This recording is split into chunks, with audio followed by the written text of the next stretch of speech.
Hello, Biafrans. Good morning, good afternoon, and good evening. My name is Mazi Udojugu. Like I did promise Biafrans that whatever information that come across to us here, I will try to bring that information to Biafrans. So, we got information reason why our barristers were restricted from entering the courtroom today, being the 10th of November 2021. And we've got some videos to show you. And in that video, we have our Barrister Ifeanyi Ejiofor, Barrister Aloy Ejimako, and our barrister from the United States of America, he is Bruce Fein, who, my own observation, he was actually the one who made the federal government, people who are really in the favor of federal government, to restrict them to enter inside the courtroom. So in this video, you will see what really happened, what transpired. You just to hear it from the horse's mouth, from the mouth of our barristers who were in court today, and they were restricted. And our lawyer barrister Aloy Ejimako said they actually restricted them because the number of lawyers who come to defend Mazi Nnamdi Kanu today is too much. But would it be a case why they would have to lock them outside? Lock everybody outside, both the former governor of Anambra State who visited today to pay solidarity to our leader Mazi Nnamdi Kanu. Could it be a reason? Now, I will allow you to watch the video so you hear it from the horse's mouth. My name still remains Mazi Udojugu or Hey Biafra. Now watch the video. And you saw the court to hear the message. But court today, we were in court for this time, for here. We were in court in good time. And because of the constraint we are usually exposed to from time to time, the constraint that stems from the fact that lawyers are not being allowed access to the court. So we were there to resolve this issue. Because justice must be done in this case. And not only be done, the manifestation is sent to be done. So we're in court to resolve this matter. Our big and gowns were inside the court. Our books were inside the court. Our bag we're just outside the court door. Because a number of us we are outside, we are not allowed to come in. So the court came in. Come and shoot us now. The court came in and they called up the case. Because it's the only case on the court. Call up the case. Ordinarily, it is the practice that when lawyers are not in court, and when you are aware that they are weak and down, the court will naturally ask, what are the lawyers? And they will tell you, do you know Nnamdi was in court. Emeka Kanu was there, was in court. And our client was in court. We have seen him before them. But the lawyers are outside. You have ordinarily summoned the legal counsel to find out from him what was actually going on. That has been the practice. So in a civilized society, that has been the practice in this country actually. I've not witnessed a situation whereby court will call in and call a case when lawyers in court in the matter were outside the court door. I've not seen such thing. So because and when we were told that the court was about to proceed, we now struggle to go inside the court, the local stand. We are knocking at the door, the local stand, only for us to be told that the court called our client, called the prosecutor, and have a discussion with them in open court. So, taking us back to what happened on 26th of June, 2021, when he was talking to court without reference to us, and allowed to address the court. So, it's a clear case of denial of fair hearing.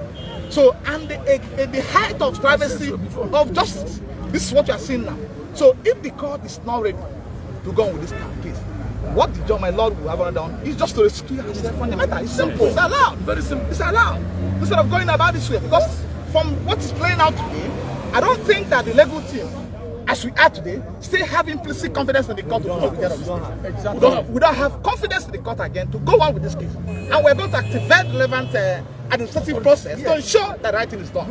And this case, I can assure you today, this case will not get to January. It was the hard, and here the hardest, just to see. We must activate the process to ensure that the matter is come up, is hard this week. He has not committed an offense to law. We have informed the world, via our solid objection to the charge, that the 7-count amended charge filed against Nnamdi Kanu is as empty as what one can never imagine. It's as empty as what one can never imagine. It's a worthless paper before the court. And we have filed a strong objection to challenge it. And the court is under obligation to hear this application. Deliver only one word or the other. He can't run away from it. And no trial will commence in this case without application being heard. Of course. So we're going to take up the matter in the Courtroom of Action. Thank you so much. Your name for the record. It's very clear that the reason for the lockout proceedings. I've been here 5 times. My name is Bruce Fein.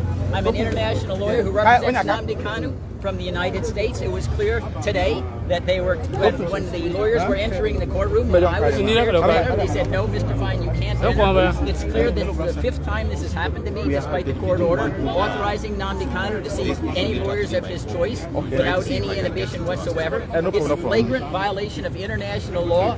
The Nigerian constitution deprives an accused of right of access to counsel. It's very clear every single day that Nnamdi Kanu is being detained is another violation of international law.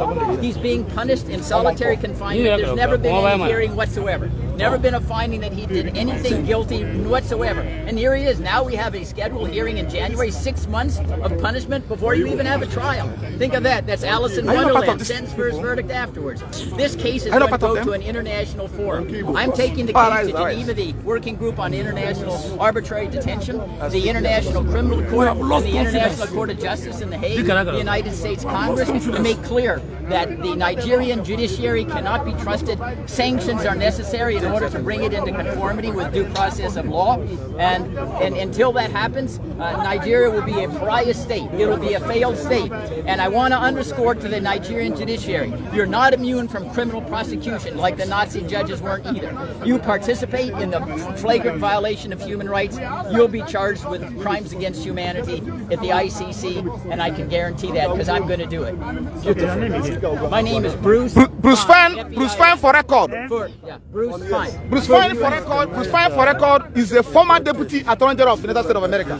Speaking to you. Yes. And a lawyer to Nnamdi Kanu and IPOB in the United States of America. Fine, right? F-E-I-N. Welcome, the special lawyer to Mazi Nnamdi Kanu, they here, and he go like tell us what happened inside court. Okay, how we go today? We didn't go well. We were locked outside, and we tried to get inside, but we found that the courtroom was locked from inside, and the judge simply didn't allow us to come inside because she had problem with the number of lawyers on Mazi Nnamdi Kanu's side, and I don't think that should have been a problem. Mazi Nnamdi Kanu has a right to counsel. The Constitution didn't say he has a right to only one counsel. It's a very complicated case, and he needs to have access to as many counsels as he can afford, and as the courtroom perimeters can afford. And the courtroom itself had a lot of empty seats that could have taken all of us. But what happened in the final analysis is that the court locked us out. And while we were locked out, the court commenced proceedings without our presence in court and adjourned the matter to 19th and 20th January next year, which we find to be a travesty of justice and a flagrant a violation of Section 36 of Nigerian Constitution, which contains a fair hearing safeguards for defendants. So what will be your next move now? Well, we are going back to the drawing board. We are not going to take this line low. We are going to consider a number of countervailing legal judicial measures.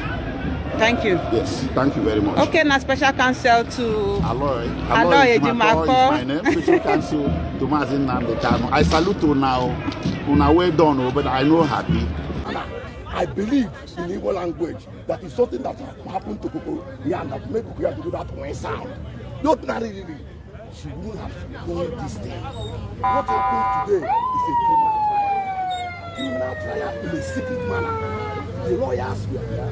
We are agitating that a particular person, they say that they don't want. We say no, it is not for your own to tell us who will come in and who will have given us 5. It is for us to say, Mr. Keko, Kapo, Gold.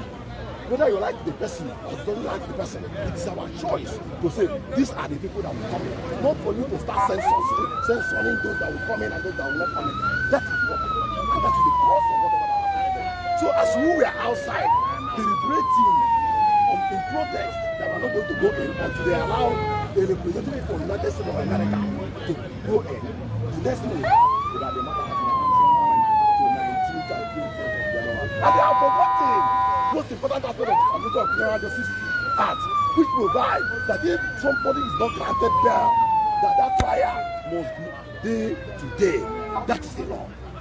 That is the law. We are not the one that make the law. It's when you grant the person bail, you can adjourn at your liberty. But provided that that person is under incarceration, the law says day to day. It has no need that you cannot try day to day. It must exist 2 weeks. So why you make the law? Why break the law? Are you saying that the court has violated its own rules and acts? The law is an act. That's the position of the law. And one of the matters is act. It's here. So thank you, and thank you. We have a lot to do. God bless you. Sir, you feel introduce yourself again, sir, your name. Barrister Gams, Chairman of Otokiwu on litigation and public interest. Thank you very much. All right, so you've all heard it, right? I think if you ask me, that wouldn't be a reason why they would have to lock everybody outside. This is an insult, like I keep saying. It's an insult to Igbo leaders. It's an insult to the Eastern governors. This is an insult. All the lawyers were locked outside simply because the number of lawyers who came to defend Mazi Nnamdi Kanu is too much. Could it be a reason why they will have to lock everybody outside and they try our leader Mazi Nnamdi Kanu secretly today? So you've heard it from the lawyers, and I will bring you another video after this one. I will bring you another video of our kings who came from Biafra land.